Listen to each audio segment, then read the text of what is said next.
It is an annual event. Faith, hope, and courage is much more than that, though. It is a reminder of life, of obstacles, of victory after what looks like defeat. Each year, Tip Bennebeck organizes a team of speakers, carefully vetted based on impact to the audience. In 2023, he hit another home run. My name is Holm. I live in the Southern Metro here with my wife, Amanda, and our children, Jacqueline, Evan, and Gavin. Aaron Holm was living the American dream. He worked in downtown Minneapolis. His family had moved into a new home in Shakopee. At work on January 2nd in 2007, he got a call from his assistant. She was stranded on Highway 394 on the roadside. He stopped what he was doing and went out to help. Ultimately, I drove up and decided to change her tire. In the process of changing her tire, an individual traveling at 55 miles an hour struck me from behind, pinning me between two vehicles. Eventually was picked up off of 394 and brought to North Memorial Medical Center, where I was stabilized. He had just become a double amputee. On the way to the hospital, I routed my wife's contact information to the EMT in the passenger seat who made a phone call. She walked into the hospital room. I grabbed her by the hand and I said, "We are gonna need a lot of help here. This is a world we have never been in before in our life. I have no idea what the rest of our life can look like, but we're gonna need help." What I was labeled at that time was a bilateral above the knee amputee, so both legs were basically taken from the result of the impact of the vehicles colliding. So not knowing anything about prosthetics, the world of the passionate people that would ultimately put me back together, all the medical appointments that would go into it, and the legal, the health insurance, things like that. He leaned into a new condition. He was introduced to a life he had never prepared for. Neither had anyone else that faced the same circumstances. We were so fortunate to have the support team that we did to help me get back to life, right, in a short amount of time. So we formed a nonprofit organization that we called Wiggle Your Toes that ultimately helps the limb loss and limb difference community recognize and realize their full potential living with a disability. We grant a ton of running blades and fitness prosthetics because your everyday prosthetics don't typically allow you to be physically active. We do clinics, a bunch of different clinics, wake, surf, snowboard. We've built up an incredible amount of information that we can just share with individuals, simply share and make the process easier. So that's what we did. I never anticipated it to get as big as it has, and I think we stick up for people. That's what we do. That's a big part of what we do, is just kind of be a big brother per se, big sister for some of these individuals that maybe can't navigate themselves. Rob Watlov has lived life. In 1991, he bought a barn with a vision that it would serve as a spiritual retreat center. It was not until 2010 he understood what the impact could be. 2010 is when Legacy started. 2012 is when we had that first retreat with the fathers and sons. It took 2 years for us to log side the whole barn. The roof was already done before that, and we finished off the bunkhouse on the bottom that would sleep 8 fathers and sons, 16. So it took God 2 years to put all the people, all the supplies, all the monies together to get the barn ready. It took 21 years for him to work on me. I wasn't qualified yet to do what God wanted me to do. He worked on me for 21 years. But it only took him 2 years to finish the barn. His mission, to bring families together through fishing, many that had suffered through strained relationships. Because a lot of these retreats we're doing on the father sons are families have been split up by alcohol and abuse. You know, abuse of alcohol and drugs, not physical abuse. And it's really split up those families pretty bad. And so to bring them back together, to do something fun together, to introduce them to the God of creation and the God of love, and to see the changes that happen right in those weekends where that bonding takes place between father and son again, that's amazing stuff. His life faced its own challenge. On a duck hunting trip in Canada, he felt chest pains.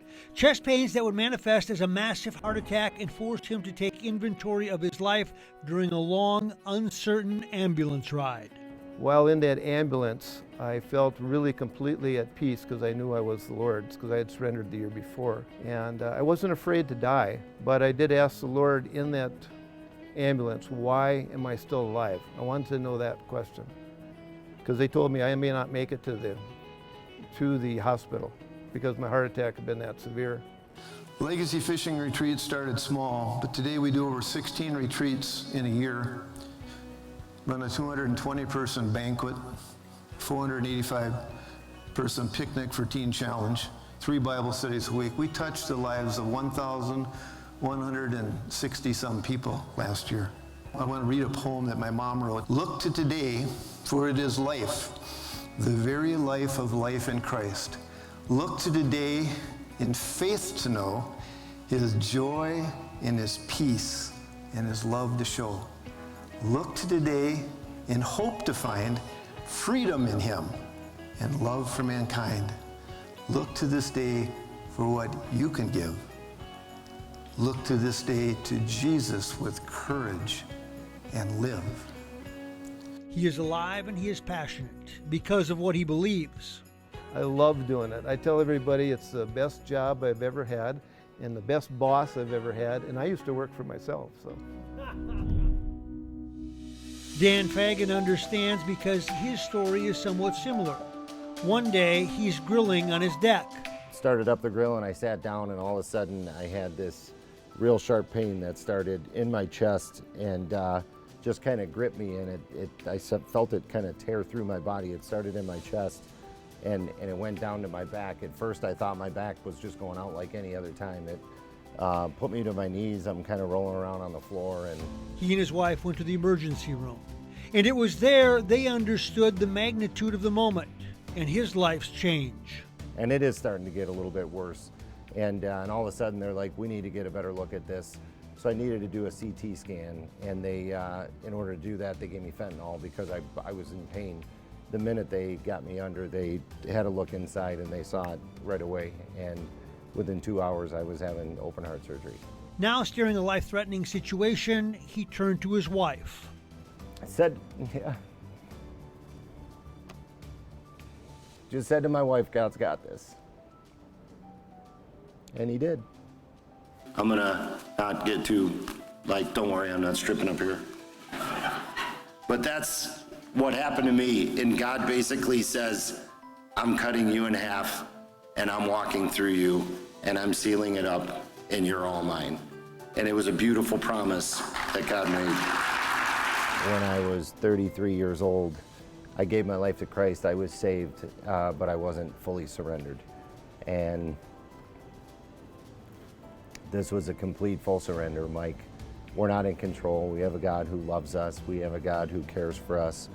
And when I realized how good he is and this life's not about me, it's all about him. He recovered to return to the banking business and return to normalcy. But after 10 weeks, I was with my boys playing golf, and like I said, now I'm kind of fully healed. So what did I learn, and how has this changed my life? First, I learned plain and simple, I am not in control. None of us are in control. God loved me so much that he said, you know what, I'm gonna teach you a wonderful lesson here. You're not that important. You are, but you aren't. Taylor Williamson is a different demographic. She was a standout hockey player who earned a scholarship to the University of Minnesota. A successful freshman season, the Olympic dream alive. Hockey was my life, it was my identity. And one of my dreams was always to go and play for the Gophers, be a third generation in my family to go play there. And so, having achieved that dream, and even in my freshman year, we won the national championship. But in the off-season, after her freshman year, something was not right. We went to the doctor to kind of figure out what was going on, and actually found in a MRI scan of my brain, I had what's called an arachnoid cyst. That was actually about the size of my fist on the right side of my brain that required emergency brain surgery. So that was like a really big whirlwind of things to go on. So there I was less than 24 hours later, undergoing emergency brain surgery. It was crazy. The day before, I was at spring training with my team. Here I was on the operating table, needing to be saved from what is called an arachnoid cyst sitting on the right side of my brain. The surgery was successful. She fought back, intent on resuming her career on the ice. Then another issue showed up. As soon as I got the green light to go train again, I went all in. brain surgery was in April. Around July, my slurred speech actually came back. And this time, I also had really weird muscle weakness in my arms and legs. She kept her medical condition a secret for the most part, and she continued to play. But teammates noticed, and in between periods of an early season game, she was called out. I went through one period, basically played blind, and after that period ended, I went into our team lounge, and my best friend, who was our team captain at the time, came in and just put her hand on my back and said, "You want to be done?" And it felt like it was more of a statement than just, "Do you want to be done?" It was like, are you ready to give up your pride and like get help? Another scary trip to the hospital followed. There's 10 doctors surrounding my bed. I could barely breathe. If I was able to speak, I would have asked for them to remove my mom from the room because I thought I was gonna die. That was my moment. There I was, helpless in that hospital bed, and all I could do was pray. So that's exactly what I did. Now, up until this point, I believed in God, but I never knew what it meant to have a personal relationship with Him.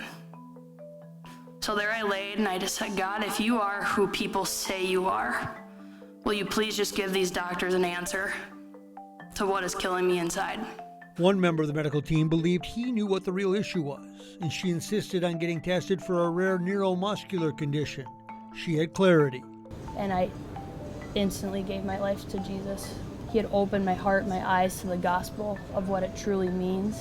A hockey agent with an education in helping these kinds of conditions named Neil Sheehy started to help her out with treatment. He's a neuromuscular trainer, and I give him so much credit in helping me get healed even faster than the normal protocol, because my diagnosis told me I would never play hockey again, and I was okay with that. And finally, this time, with hockey not at the center of my life, this time it was with the Lord there. She recovered enough to practice with the team again. With no illusions, she would play a game again. Head coach Brad Frost made a request. Frosty, our coach, came up to me and he said, "T, we need your energy. We need your leadership on the bench tomorrow. Would you be okay dressing?" I throw my hands up. I'm like, Of course I want to dress. I've been in the stands, would love to. He goes, "Okay, but you're not playing. Get that through your head. You're not going to play. Don't get your hopes up." I said, "Okay." But fate and faith have a strange way of coming together. And on this day, they did. My legs were like jello. I'm trying to hold back tears. Face off, ref blows a whistle. All of a sudden, I jump out on the ice to go into the D zone for a face off. It's the third period, 10 minutes, and my bench is going crazy. People are crying, people are hugging. So the other team is going, "What the heck's going on?" I jump on the ice, and it's like out of a movie. You see the fans going, "What's going on?" The whole rink stood up and was clapping. And I just it makes me emotional every time, because it's that was the moment that the impossible became possible. It was one of God's miracles. Again, not for me, but for His glory. In the locker room, we spent a good 10-20 minutes just hugging and crying, and then I ran up and hugged my dad. For me, it was just so clear that what had happened to me, this horrible experience, this tough experience, was literally the biggest blessing of my life. This was my purpose. She would return to playing in games again with a new appreciation for life. And I actually ended up scoring the game-winning goal to punch our team a ticket to the national tournament against Wisconsin, our rival. So that was really special. I ended up playing my senior year. I called it my bonus year of hockey. For me, it's all about laying my life before the Lord so that He can shine a light in areas and continue to transform hearts and grow His kingdom. And she now has a new mission. She has a job at the Tradition Mortgage Company. Coaches Hockey has a goal that aligns with her newfound life. My family has gotten behind me in my mission to create a center of excellence, I'm calling it, to help people like me find hope in the one thing that can be greater than all sicknesses, which is Jesus.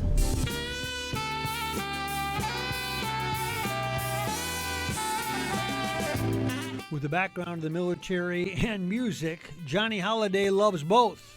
In the military, in my career fields that I got involved with and stuff, you service before self.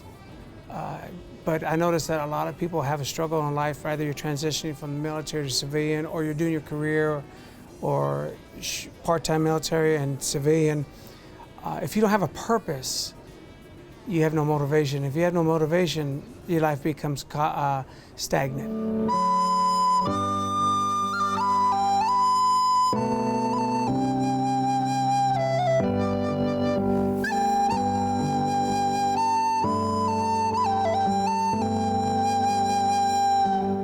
I don't care what your background is. Everybody has a gift.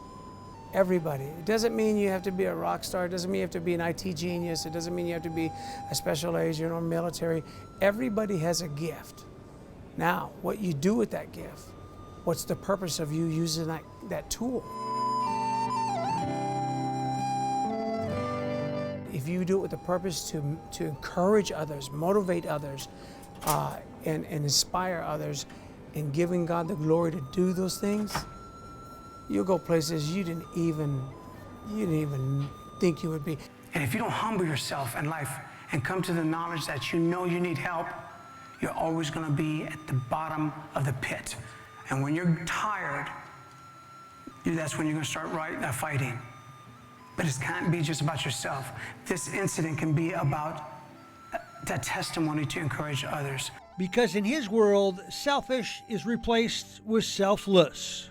If you don't take the time when it's downtime to develop your skill better, whether it's shooting weapons, training physically, military, your job, or whatever it is, when that time of season kicks in for you to be an opportunist, to take advantage of the opportunity to show what you've been given and give God the glory, how really effective are you going to be?